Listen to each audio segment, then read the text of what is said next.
No hace falta ser un crack de las matemáticas, ni del mundo sanitario, ni de la política, para darse cuenta que la gestión que se ha hecho de la pandemia no ha sido buena. No ha sido buena por muchas razones, que son las cosas que os quiero contar en este vídeo.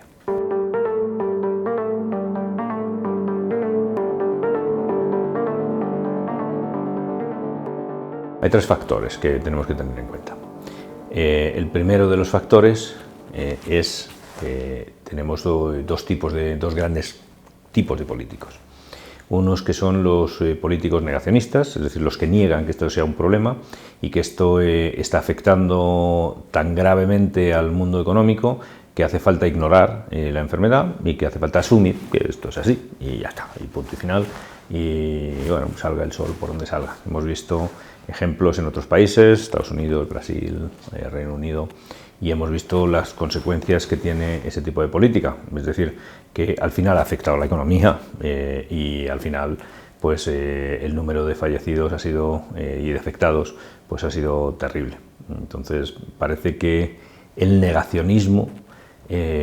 no se ajusta ni a la realidad que nosotros podemos ver en familiares, en amigos, en el entorno en el que nos movemos, ni tampoco del análisis matemático de esta pandemia, ¿no? Pero por otro lado también tenemos otro tipo de político, que son los políticos relativistas, es decir, son ese grupo de gente que relativiza la enfermedad, es decir, que, bueno,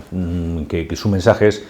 no vamos mal, podíamos ir mucho peor, estamos en un momento de estabilización, la curva la estamos doblegando. Bueno,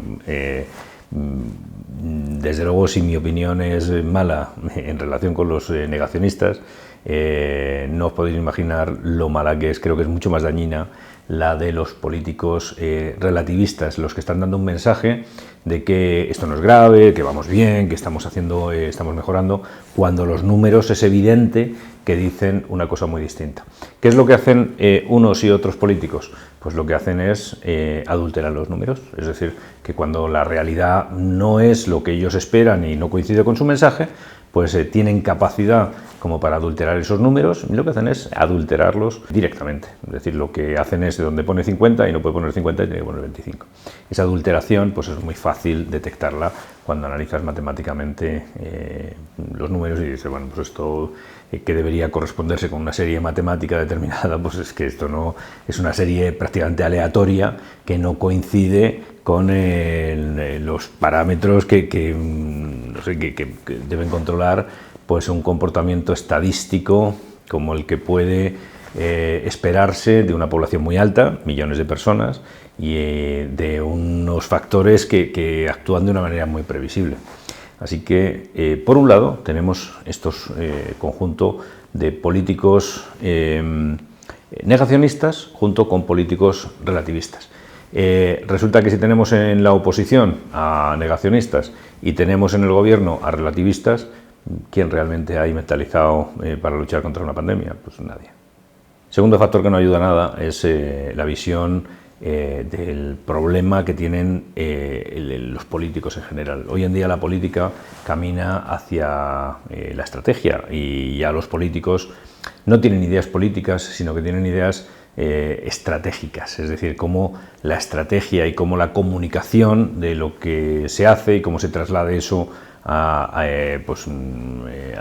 su población, pues afecta electoralmente a sus resultados o no. Así que todo se hace en clave electoral, todo se hace en clave de estrategia. Parece que la visión política que hace años se tenía, pues yo tengo la sensación de que teníamos políticos, es decir, que teníamos gente que tenía incluso ideales, de un tipo o de otro, pero tenían ideas y trataban de, primero explicaban sus ideas, la gente les votaba por sus ideas y después se trataba de poner en práctica esas ideas. Hoy en día no tenemos eso, lo que tenemos son estrategas que pueden vender una cosa o la contraria, lo que mejor les venga electoralmente, y eso en el lado de la gente que está en el gobierno, pero en el lado de la gente que está en la oposición, me da igual hablar de gobierno de oposición nacional o gobierno de oposición regionales, pues da la impresión de que también se trata de atacar al rival de como sea, se trata de buscar los puntos débiles de las acciones que está tomando el rival, y todo el mundo pierde de vista que aquí se trata de luchar contra una enfermedad, y para luchar contra una enfermedad no hay nadie mejor para hacerlo que los expertos en la lucha contra enfermedades, ¿no? El tercer factor que no ayuda a nada es la estructura administrativa del Estado, es decir, cómo hay un Estado y hay una serie de autonomías, y cómo resulta que hay dos aspectos que se han delegado, que se han transferido a las comunidades, que son la educación y la sanidad. Hay otros muchos aspectos, pero entre ellos es la educación y la sanidad. La educación y la sanidad pues, han pasado a ser pues, una responsabilidad de los gobiernos regionales. Entonces el Estado, pues, mirando su estrategia electoral, prefiere respetar ese orden constitucional, que es el de que son las autonomías las que gobiernan en la sanidad y las que tienen transferidas las responsabilidades de sanidad. Claro, las autonomías también ven sus resultados electorales y se dan cuenta que la población no está por la labor de los confinamientos, sino está por reducir sus libertades, a pesar de que la situación sea la que sea. Entonces, como ven que eso electoralmente no es bueno, no toman una decisión. El Estado no se siente que también le va a afectar el tomar él esta decisión, y decide dejarlo en manos de las comunidades. Claro, es el momento en que nos planteemos, ¿es una buena idea que la sanidad esté en manos de las comunidades? Es una buena idea no solo ante una pandemia, es una buena idea en general. ¿Eso funciona? ¿Funciona que la sanidad haya sido transferida a unas comunidades que están pensando mucho más en su estrategia electoral que realmente en el bienestar de sus ciudadanos?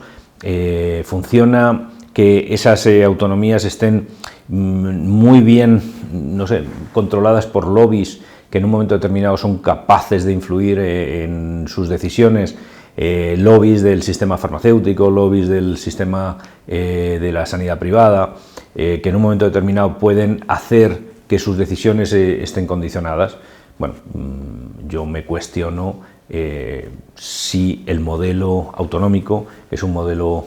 válido para la sanidad y para afrontar no solo una pandemia, sino en general